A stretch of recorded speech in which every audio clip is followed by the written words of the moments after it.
Hello and welcome to Gaming Reviews. 5-Bit Games recently released our first title on Steam, which is called DeadCore, a first-person platformer that places you in a mysterious sky-high virtual world where you have to climb to the top of the whole universe to understand what is going on.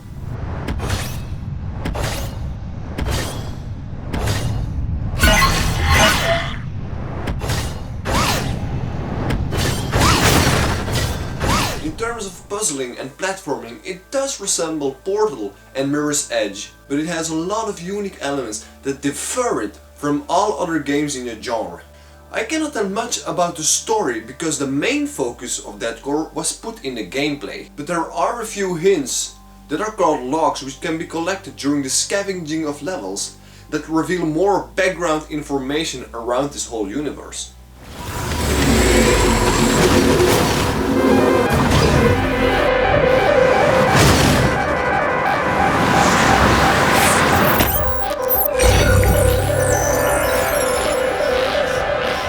Basically, you're some kind of being or existence that although is nowhere hinted to be a human, the pictures in the logs clearly represent a human form.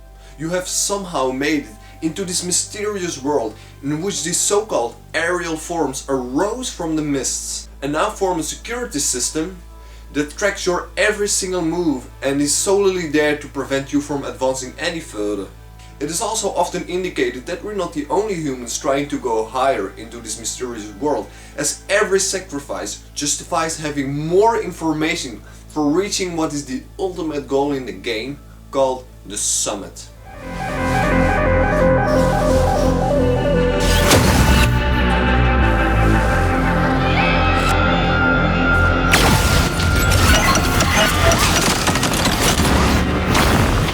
Anyways, as the game's focus was spent on the gameplay, let me overview exactly what you're supposed to do, how you should move, and how you can solve the great amount of puzzles provided in DeadCore.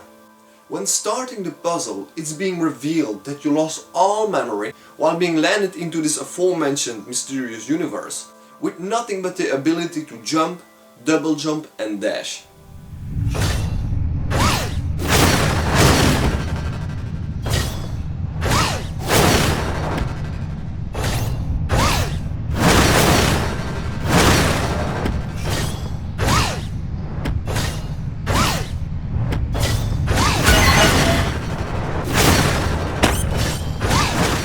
From now on, the sole thing you have to do is solve these puzzles that require fast reflexes, great skill and mastery over air acceleration and control. You also get your hands onto a switch gun, which can open passages and disable or enable boosters, enemy AIs and traps. This will be your main device throughout the whole game. You can also read a lot of information from the switch gun, such as the remaining amount of switches, the remaining amount of energy to dash, and the current amount of time spent in the game.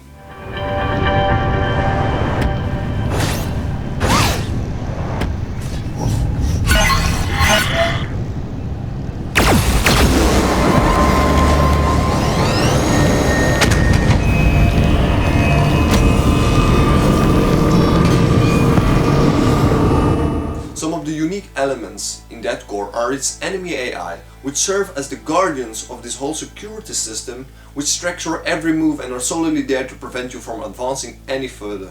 There are also collectibles such as the logs, which reveal more about the story, soundtracks, which can be unlocked and playlisted on later during the speedruns, power-ups that increase your dash abilities, jumping abilities and your maneuvers, and finally and most importantly, the sparks. Sparks unlock speedruns, which are alternative paths that are faster but also much harder to do than the usual paths, although they allow you to skip a good portion of the map, speeding up the traveling process.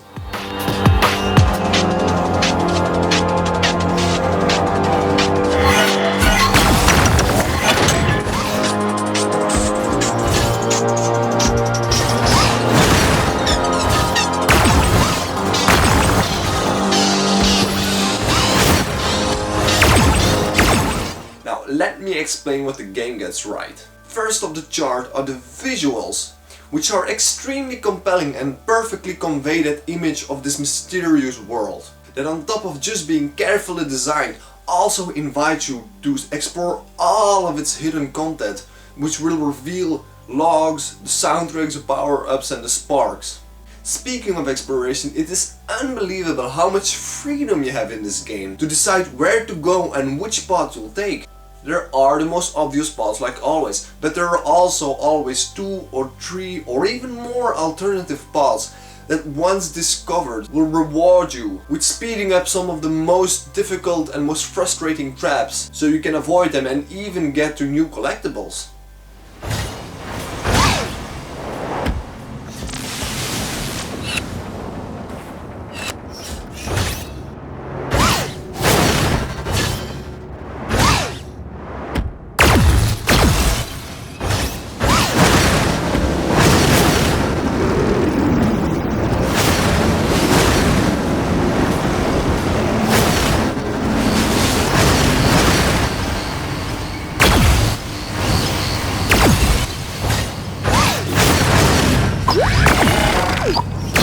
I'm even confident that there are certain paths that the developers unintentionally allowed to exist, which really showcase just how much freedom you have to decide wherever you'll go.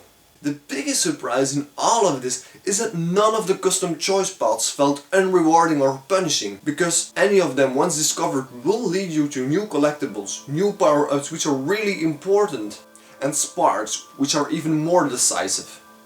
The AI in the game is very well programmed, and although their behavior is not the most complicated, at least what they're supposed to do in game works right. What's interesting though is that none of the enemies, such as the troopers, the turrets and the mosquitoes, will ever kill you. Their abilities are there to solely prevent you from solving some of the traps or making it more difficult for them to read. Or instead, they can also make it more easily for you to get somewhere, using their abilities to your advantage.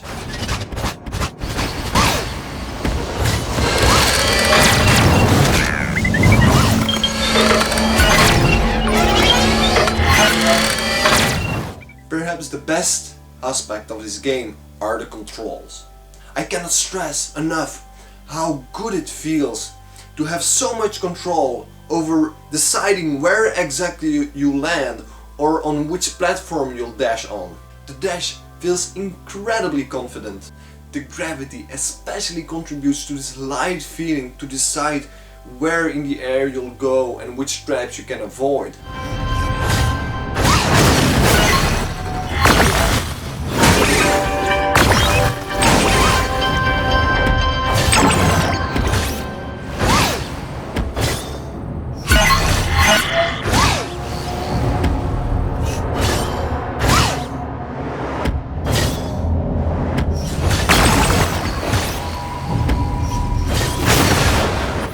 Finally, the puzzles are incredibly complicated and require lots of skills and observation in order to bypass, which are real challenges. However, that brings us instantly to one of the biggest problems of DeadCore at the same time: frustration. The difficulty is abnormal. To quickly make this clear, I'm not the best puzzler, but not the worst either. With enough patience and observation I can get through any, even the most difficult puzzles in many games. But it's not that I'm that certain type either that will say that not a single puzzle is a challenge. Well, for those people out there, this might really be the first game where you'll ever have a little bit of trouble, because frankly, the game has zero tolerance for any errors. The puzzles sure are complicated, but on top of that, from beginning till end, all of the puzzles are so hard that every single one of them could already be the final level. Punishment is everywhere. Traps require pixel perfect precision, because if you dare, if you even have the gall to move a single millimeter to the left or the right, you'll become disintegrated or you'll fall to your death, being pushed back to the latest activated checkpoint so you can redo a whole meaningless part again to arrive at the same spot to die over and over and over.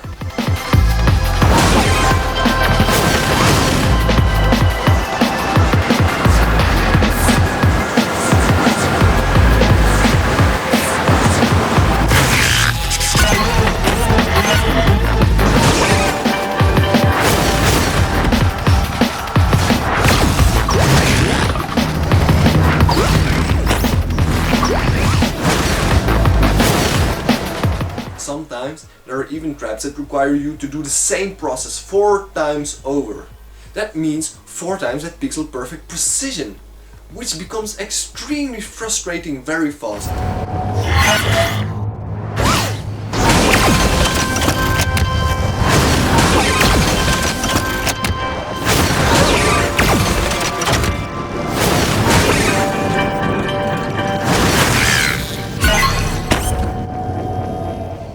I had to redo or retry at least 100 times any of these like 5 or 6 puzzles that you'll come across with that are so hard. There is even one where I had to do exactly 258 times the puzzle to try and solve it, and I still fail.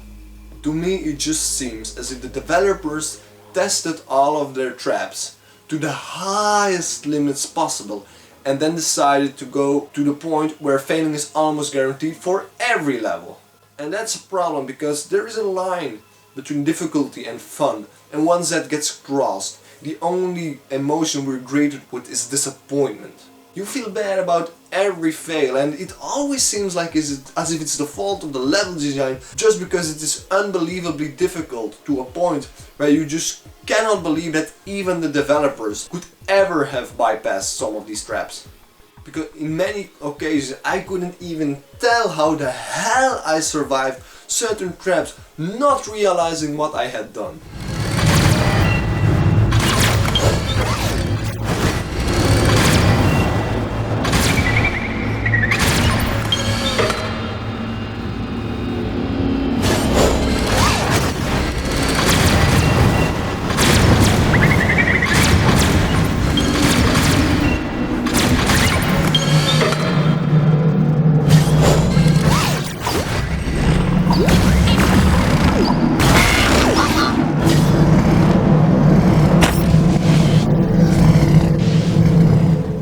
That said, this is about the only problem in the game, aside from some irrelevant, non-mattering bugs.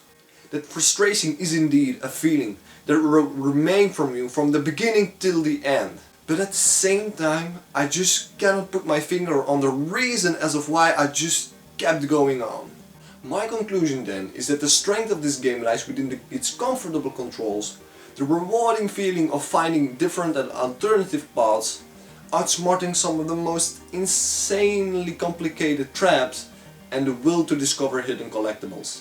The level design is excellent and the skybox looks gorgeous.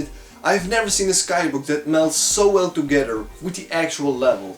And all of this surpasses that feeling of frustration that makes you keep going on to discover exactly what we want, knowing what is at the top of this whole universe. The final level is so rewarding, if not just because of the vastly different level design and enjoyable environment that is different than all of the other levels we have come across with. Therefore, I will not show you any footage of the final level because that would absolutely spoil the climax of the game. And although I shouldn't say anything more, the only thing I can say is that you better stay sparky during all of your speedruns.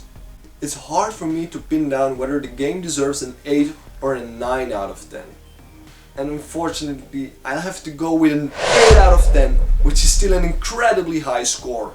The game deserves your attention, and although the only reason I think why it still falls short of a 9 is exactly that feeling of frustration due to the gameplay, it's exactly that gameplay itself that is just so great in DeadCore.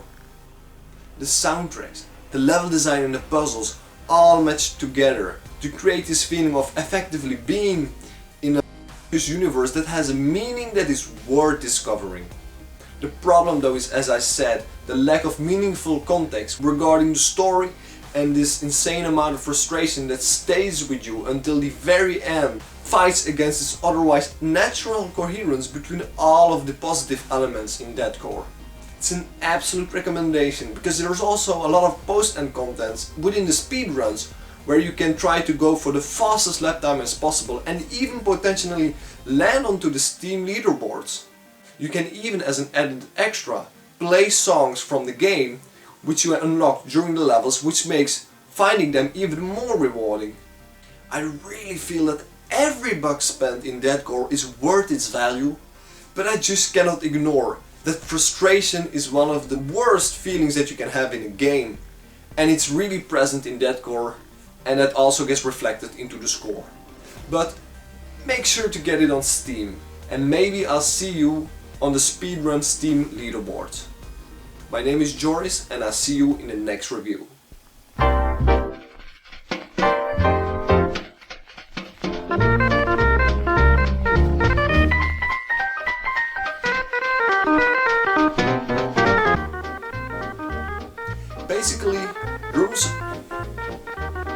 Basically, you're some kind of that take. It's really hard. What the f to say? You're almost disable your reading abilities. No, that's not what I need to say. That's not what I need to say. Reason as of why I just kept going on. No, I can't say that because I know the reason why this. Yes, I can say that. But I really would recommend to. I'm so tired. Really should be sparking during all of your level designs. Anyway.